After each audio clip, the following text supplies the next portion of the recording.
I never thought I'd be the villain in my own story, but here I am. My name is Eliza, and last Saturday night, I destroyed my marriage of 8 years at the Hendersons' summer barbecue. Mark and I had been having problems for months. Little things that pile up over time. Him being too quiet at social gatherings, me being too loud. He'd become withdrawn after losing his job at the architectural firm 3 months ago. I'd been frustrated with his lack of motivation to find something new. The tension had been building, but I never imagined it would end so publicly, so definitively. The Hendersons' annual barbecue was the event in our little suburban neighborhood. Anyone attended, and I'd been looking forward to it for weeks, a chance to socialize, to forget about the tension at home. Mark didn't want to go. "I'm not in the mood, Eliza," he'd said that morning, hunched over his laptop. "I've got applications to finish." "You've been saying that for weeks," I snapped. "You need to get out of the house. People are starting to talk." He flinched at that, but reluctantly agreed. I should have noticed how tired he looked, how the light had gone out of his eyes. But I was too focused on what everyone else would think. We arrived at the party, and for the first hour, everything seemed fine. Mark was quiet as usual, nursing a beer in the corner while I mingled. I'd had a few glasses of wine when Janet, my closest friend in the neighborhood, pulled me aside. "What's going on with Mark?" she whispered. "He looks miserable." "Oh, he's been like that for months," I said, louder than I intended. "Still moping about the job. You know how men are with their pride." Janet laughed, and something inside me, something ugly, took over. Maybe it was the wine. Maybe it was months of frustration, but suddenly I was holding court, entertaining our neighbors with stories of Mark's job search failures. "You should have seen him after the Bryson interview," I told the growing circle around me. "Came home looking like a kicked puppy because the 20-something interviewer asked if he was adaptable to modern workplace culture." Everyone laughed. I was on a roll, feeding off their attention. And don't get me started on how he spends his days now. I swear, the man has watched every documentary on Netflix.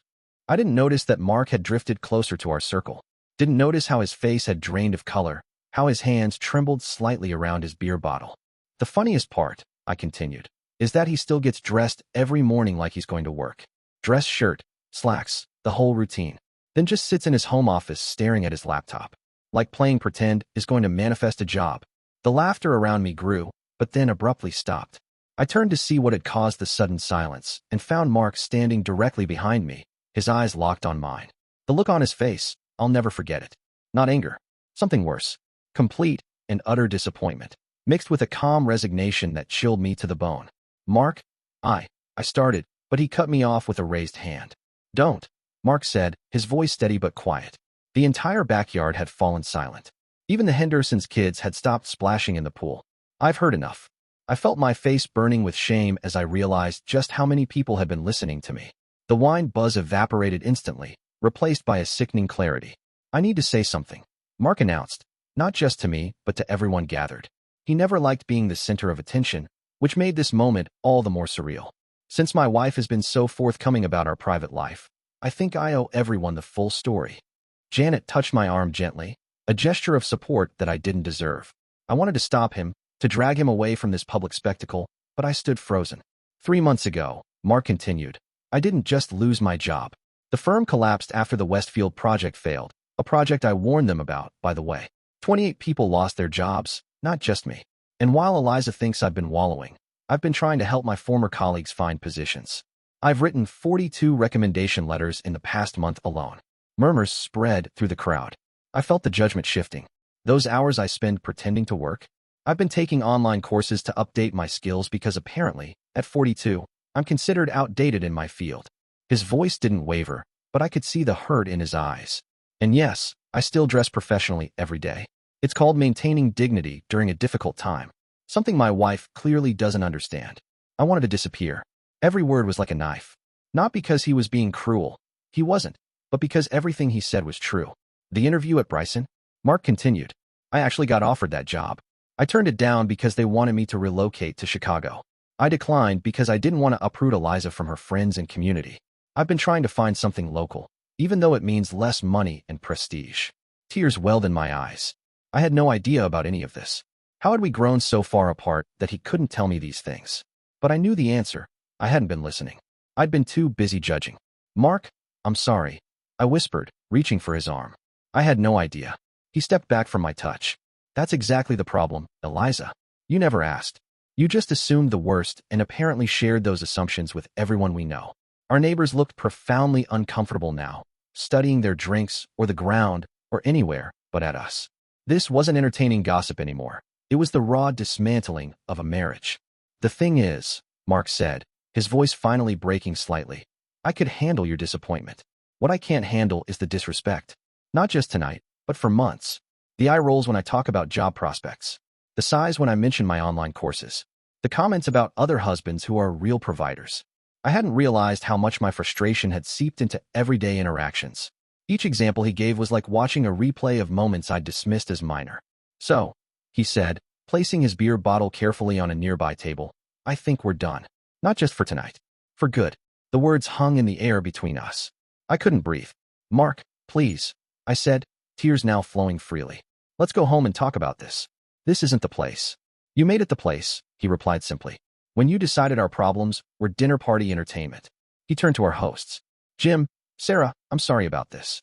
Thank you for your hospitality, as always. With that, he walked calmly through the stunned crowd, out the side gate of the Hendersons' yard, and disappeared into the night. The next few minutes were a blur. Janet led me inside to the Hendersons' guest bathroom, where I collapsed onto the closed toilet lid, sobbing uncontrollably. The party continued outside, but in hushed, awkward tones. I'd become the cautionary tale of the neighborhood in a single evening. I need to go after him, I said between gasps. Janet handed me tissues, her expression a mix of sympathy and disapproval. Maybe give him some space first, she suggested. That was brutal. I didn't know. I kept repeating. I didn't know any of it. But that was exactly the problem, wasn't it? I hadn't bothered to know. I'd created a narrative in my head where Mark was the failure, the disappointment, the burden. It had been easier to blame him than to support him. When I finally left the Hendersons' house, walking home alone with my heels in my hand, I expected to find our modest colonial dark and empty. Instead, lights blazed from every window. Inside, I found Mark methodically packing a suitcase in our bedroom. Where are you going? I asked from the doorway, my voice small. Greg's letting me stay at his place until I figure things out. He replied without looking up. Greg was his college roommate, who lived about an hour away. Mark, please. What happened tonight? I was drunk and stupid. I'm so sorry. He finally stopped packing and looked at me. His eyes were red-rimmed, but dry. Tonight wasn't the problem, Eliza. It was just the final confirmation of something I've suspected for months. You don't respect me anymore. Maybe you never did. That's not true, I protested, but even to my ears, it sounded hollow.